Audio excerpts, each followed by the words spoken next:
Imagine boarding a plane for an important business trip. You've worked for years, climbing every ladder, breaking every barrier, and today you're flying first class as the CEO of your own company. But just as you settle in, a fellow passenger stares at you with disgust. Then comes the whisper to the flight attendant. "I don't want to sit next to him." The cabin falls silent. Other passengers glance around awkwardly, unsure of what's happening. The flight attendant shifts uncomfortably, torn between professionalism and the ugly prejudice unfolding in front of her. At that moment, one question hangs in the air. Will the airline defend the dignity of a paying customer? Or allow racism to decide who's worthy of first class? What happens next isn't just a moment of bias. It spirals into a shocking series of events that draws in the airline CEO, the FBI, and leaves an entire flight grounded. This is not just a story about a single passenger refusing a seat. It's about power, prejudice, and the strength of someone who refuses to be humiliated. And the ending? Trust me, you won't see it coming. The story begins on a crisp Monday morning.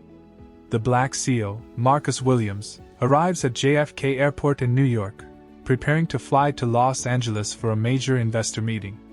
Marcus is not just any CEO. He's one of the youngest African-American tech leaders in the country, known for transforming a struggling startup into a billion-dollar company.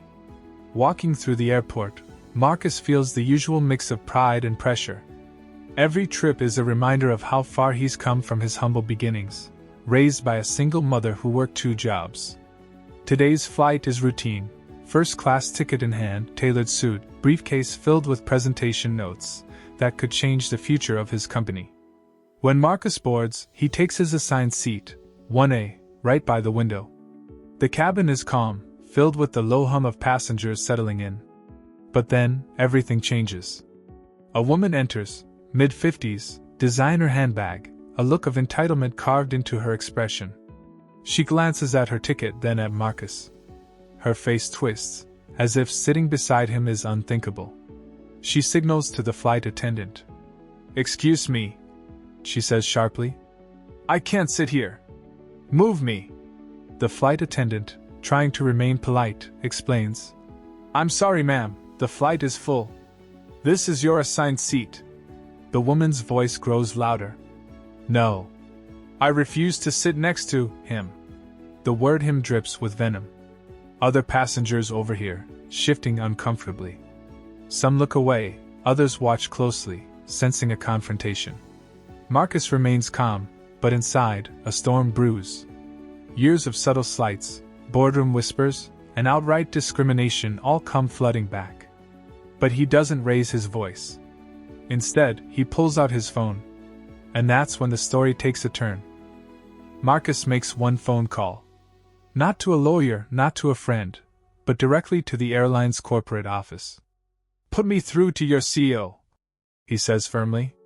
His voice carries the authority of a man who has negotiated million-dollar deals, a man who knows his rights. Within minutes, word travels up the chain of command. The airline's CEO, already familiar with Marcus from prior collaborations in the tech world, hears about the incident. "Hold that plane," the airline CEO instructs. Back on the aircraft, tension escalates. The woman grows impatient, demanding action. "This is ridiculous. I will not sit here." Her voice echoes through the cabin. Other passengers begin filming on their phones. Whispers spread. Some passengers side-eye her with disapproval, others quietly nod in agreement with Marcus's calm dignity. The flight attendants try to de-escalate, but Marcus's call has already triggered a response larger than anyone expected. 10 minutes later, 2 FBI agents board the plane. They walk directly to Marcus first, not to interrogate, but to reassure.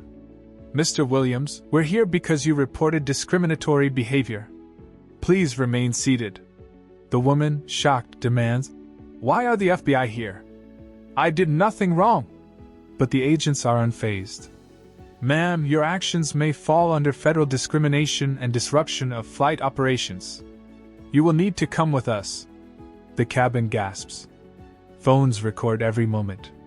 The woman is escorted off the plane, her protests echoing down the jet bridge. And then, In an unprecedented move, Marcus receives a call from the airline CEO himself. Over speakerphone, so everyone can hear, the CEO declares, "This flight will not depart until we can guarantee that all passengers are treated with dignity.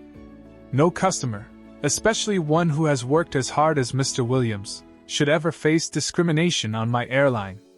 Effective immediately, we are reviewing our policies, and this passenger is banned from flying with us." The entire first-class cabin bursts into applause. Some passengers even stand to shake Marcus's hand. But Marcus, ever humble, simply nods. "This wasn't just about me," he says. "This was about every person who's ever been told they don't belong." The flight, delayed for over an hour, eventually takes off. But its story is far from over. Within 24 hours, the video of the incident goes viral. Millions watch, praising Marcus for his composure and courage. The airline releases a public apology, announcing sweeping anti-discrimination reforms. And Marcus? He makes it to his meeting in Los Angeles, closes the biggest deal of his career, and cements his place in history, not just as a CEO, but as a leader who stood up against injustice. So what do we take away from this? This wasn't just a dramatic scene on a plane. It was a powerful reminder that racism, in any form, can't be ignored. One man's calm refusal to accept humiliation forced an entire corporation to confront its values. Marcus's story shows us that silence is never the answer.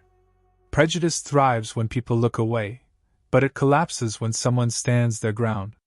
He didn't raise his voice, he didn't resort to anger. He simply used his influence and his voice to demand respect.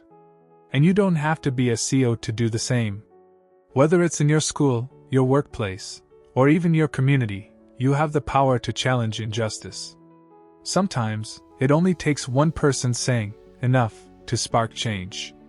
So ask yourself, what would you have done on that plane?